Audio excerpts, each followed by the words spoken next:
1.5 കോടിയോളം തട്ടി Malabar gold and diamonds മുൻ ജീവനക്കാരൻ അറസ്റ്റിൽ. 2023 നവംബർ മാസം 3-ാം തീയതി മലയാളം മാധ്യമങ്ങളിലെല്ലാം ചിത്രം സഹിതം വന്ന വാർത്തയുടെ തലക്കെട്ടായിരുന്നു ഇത്. മലബാർ ഗോൾഡിന്റെ കോഴിക്കോട്ടെ കോർപ്പറേറ്റ് ഓഫീസിൽ വിഷ്വൽ മർച്ചൻഡൈസിംഗ് വിഭാഗത്തിലെ അസിസ്റ്റന്റ് ജനറൽ മാനേജരായി ജോലി ചെയ്തിരുന്ന അർജുൻ സത്യൻ എന്ന യുവാവുമായി ബന്ധപ്പെട്ടായിരുന്നു ഈ വാർത്ത. അന്ന് പിന്നീട് ഈ യുവാവിന് എന്ത് സംഭവിച്ചു എന്ന കാര്യത്തിൽ മാധ്യമങ്ങളാരും പിന്നീട് വാർത്തയുടെ തുടർച്ച കൊടുത്തില്ല. പതിയെ ഈ വാർത്ത വിസ്മൃതിയിൽ ആണ്ടുപോവുകയും ചെയ്തു. ഈ യുവാവിന് എന്താണ് യഥാർത്ഥത്തിൽ സംഭവിച്ചത് എന്ന് അന്വേഷണം നടത്തിയപ്പോൾ വൻകിട കമ്പനികൾ ഒരു യുവാവിൻ്റെ ജീവിതം നശിപ്പിക്കാൻ ശ്രമിച്ച കഥയാണ് പുറത്തുവരുന്നത്. മലബാർ ഗോൾഡ് ആൻഡ് ഡയമണ്ട്സിൽ വിഷ്വൽ മർച്ചൻഡൈസിംഗ് വിഭാഗത്തിൽ ഹോൾഡിംഗ് അടക്കമുള്ള വിഷയങ്ങൾ കൈകാര്യം ചെയ്യുന്ന വിഭാഗത്തിലായിരുന്നു അർജുൻ ജോലി ചെയ്തിരുന്നത്.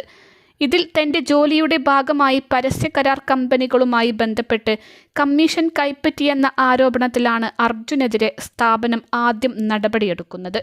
അർജുൻ നാട്ടിൽ ഒരു വീട് വെക്കുകയും പാലുകാച്ചലിന് സഹപ്രവർത്തകരെ ക്ഷണിക്കുകയും ചെയ്തു. ഇതോടെയാണ് ഇയാളുമായി ചുറ്റിപ്പറ്റി അന്വേഷണം സ്ഥാപനം നടത്തിയത്. അന്വേഷണത്തിലാണ് അർജുൻ കമ്മീഷൻ വാങ്ങുന്നുവെന്ന് കമ്പനി ആരോപിച്ചത്. ഇതോടെ സ്ഥാപനം ആഭ്യന്തരമായി അന്വേഷണം നടത്തി.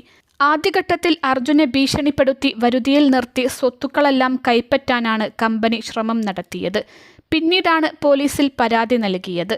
5 വർഷത്തിലേറെയായി കമ്പനിയുടെ മാർക്കറ്റിംഗ് വിഭാഗത്തിലെ വിവിധ ഇടപാടുകാരുമായി ഗൂഢാലോചന നടത്തി കമ്പനിയിൽ നിന്നും ഏകദേശം 1.5 കോടി രൂപയോളം ഇടപാടുകാരുടെ സഹായത്തോടെ തട്ടിയെടുത്ത് തൻ്റെ കുടുംബാംഗങ്ങളുടെ ബാങ്ക് അക്കൗണ്ടുകളിലേക്ക് മാറ്റി എന്നുമാണ് മലബാർ ഗോൾഡ് പോലീസിൽ പരാതി നൽകിയത്. എന്നാൽ ജോലിയുടെ ഭാഗമായി അനുവദനീയമായ കമ്മീഷൻ കൈപ്പറ്റുകയാണ് ഉണ്ടായതെന്നാണ് അർജുൻ്റെ വാദം. ആദ്യഘട്ടത്തിൽ അർജുനിൽ സംശയം ഉയർന്നതോടെ സ്ഥാപനത്തിലെ മലബാർ ഗോൾഡുകാർ അവരുടെ കോർപ്പറേറ്റ് ഓഫീസിലെ തന്നെ രഹസ്യ കേന്ദ്രത്തിൽ അപരിചിതരായ ചിലരുടെ സാന്നിധ്യത്തിൽ ചോദ്യം ചെയ്യുകയാണ് ഉണ്ടായത്. പിന്നീട് വെള്ളപ്പേപ്പറിലും മുദ്രപ്പേപ്പറിലും എഴുതി ഒപ്പിട്ട് വാങ്ങുകയും ചെയ്തു. അർജുൻ്റെ 5 വർഷത്തെ സമ്പാദ്യം മുഴുവൻ തട്ടിയെടുക്കാനായിരുന്നു അവർ ശ്രമിച്ചത്. അക്കൗണ്ടിലുള്ള പണമെല്ലാം തിരിച്ചു ലഭിക്കണം എന്നായിരുന്നു ആവശ്യം. 75 ലക്ഷമാണ് ഇതിനായി മലബാർ ഗോൾഡുകാർ ആവശ്യപ്പെട്ടത്. കമ്മീഷൻ വാങ്ങിയത് ചൂണ്ടിക്കാട്ടിയപ്പോൾ അത് അർജുൻ സമ്മതിച്ചു. എന്നാൽ അവിടെ നിന്നങ്ങോട്ട് ഭീഷണികൾ പതിവായി. പിറ്റേ ദിവസം 1 കോടി വേണമെന്നായിരുന്നു ആവശ്യം. വീടും സ്ഥലവും എല്ലാം വേണമെന്നായി ആവശ്യം. ഒടുവിൽ ഒപ്പുവെക്കേണ്ട ദിവസം വന്നപ്പോൾ യുവാവ് ഒരു അഭിഭാഷകനെ സമീപിച്ചു. ഇതോടെ അർജുനും നിയമയുദ്ധം തുടങ്ങി.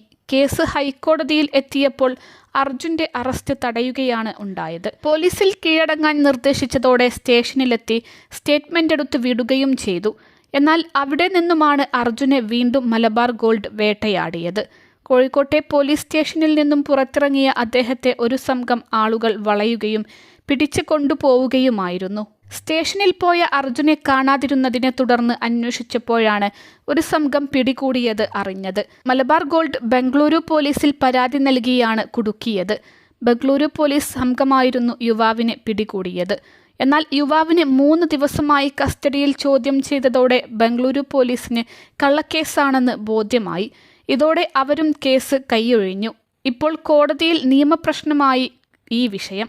ചില കോർപ്പറേറ്റ് കമ്പനികൾ എങ്ങനെയാണ് ജീവനക്കാരെ വേട്ടയാടി പിടിക്കുന്നത് എന്നതുകൂടി ചർച്ചയാകുന്നതാണ് ഈ സംഭവം.